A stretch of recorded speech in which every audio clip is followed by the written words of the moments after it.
Hi, thank you for watching and welcome back. This is a Leftist Reacts. So today we're going to be reacting to a Ronald Reagan short film called The Victory Squad.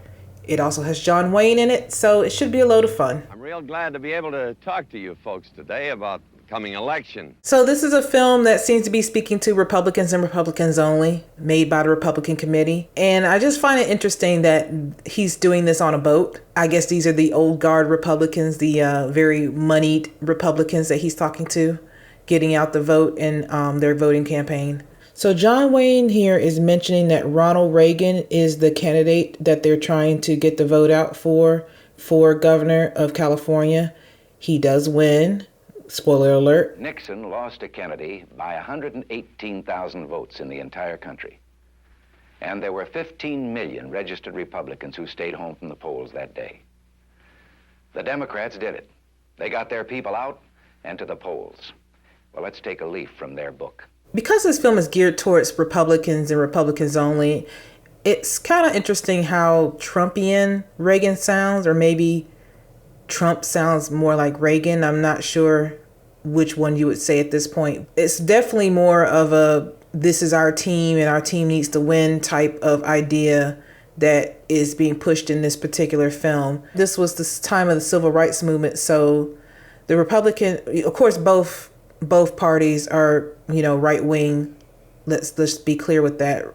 Both parties are right wing, but the Republican Party was definitely entering its new yesification era, where we have the modern day Republican Party coming about around in the 60s. And of course, it's due to black people. It's always due to black people, isn't it? I've always considered myself a good Republican, but I've never really been able to do much about it except vote, write a letter to my congressman once in a while, make a contribution, and gripe about the way things are going. I'm pretty good at that. So the first guy that they talk to in this piece, he says that tries to be a good Republican, and one of the things about being a good Republican is griping. Gripes are good. You're supposed to, in theory, if the system works, we know the system actually does not work, but if the system works in theory, you do have a voice in the government and the way that your government is ran. Of course, I say in theory because we know in reality it's an oligarchy, that very few people are running it, and right now it's getting more and more fascistic. It's always had a fascist undertone to it. But of course, in 2025, the fascist undertones of the federal government is showing its skirts a little bit more nowadays, with the funding of a country in the Middle East that should not be named. And then also just right now, even as we speak, the National Guard has been deployed to DC. For what reason? Not a reason. There's no real reason other than to terrorize people and to make people fear. And the Republican Party is really good at operating out of fear. The film introduced us to what is called a victory squad. The victory squad is a team of volunteers that go out and actually go to registered Republicans' houses, their places of business, just wherever, to physically get them out to go to the polls. These are volunteers that apparently are giving 6 hours of their time. That ask of 6 hours, it doesn't seem like a lot, but it's for a single day. So that's a large chunk out of the day. And there's not too many people who can actually give 6 hours out of their entire day to volunteer for an effort like this. This is most likely why a lot of people who work the polls are either retired or are part-time workers or some other type of worker that doesn't work full-time. So we're introduced to other members of the Victory Squad. One of them is a high school principal. Another one seems to be a housewife. And the third guy runs an oil company. Can't make that up. So the Victory Squad, they're going out persuading Republicans to get to the polls, and only Republicans. So they're not convincing anybody to vote a particular way. They are already or have an idea that these people are going to vote the particular way, but they're getting out the vote.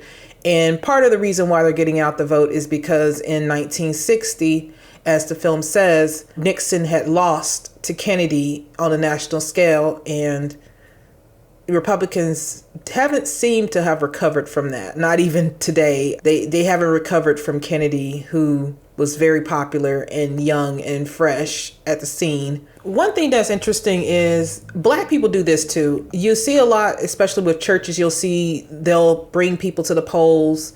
They'll check on people. They do early voting. And you see a lot of this now with a lot of not just Black people, but just with minorities in general, how they do a little bit of a community effort to get people to vote.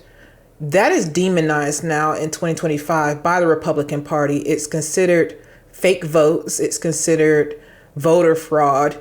You hear all of that. So in 2025, it's weird to hear that the Republicans in 1966 are going house to house, making sure every Republican is voting.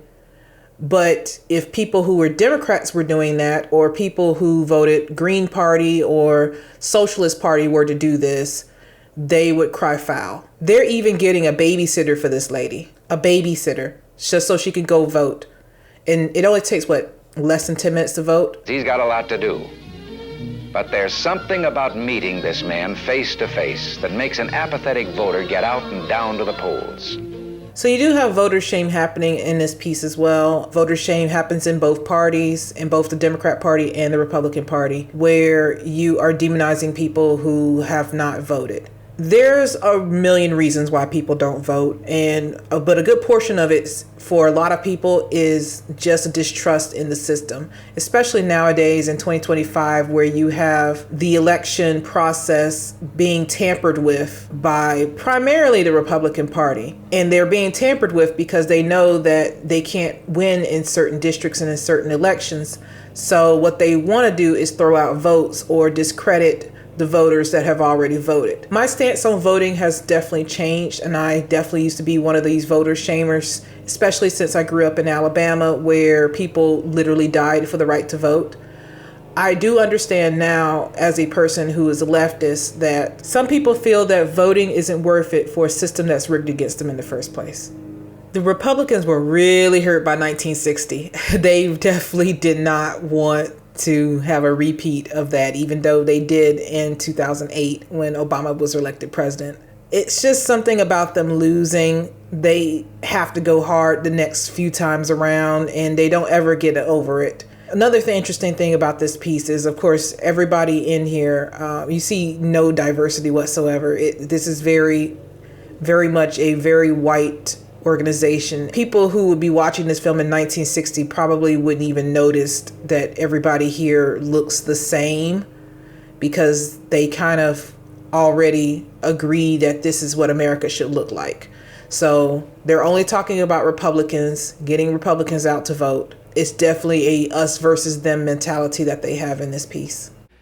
Now, I'd like to leave you with these words of Winston Churchill. And of course, Ronald Reagan ends his speech with a quote from Winston Churchill that just seems appropriate.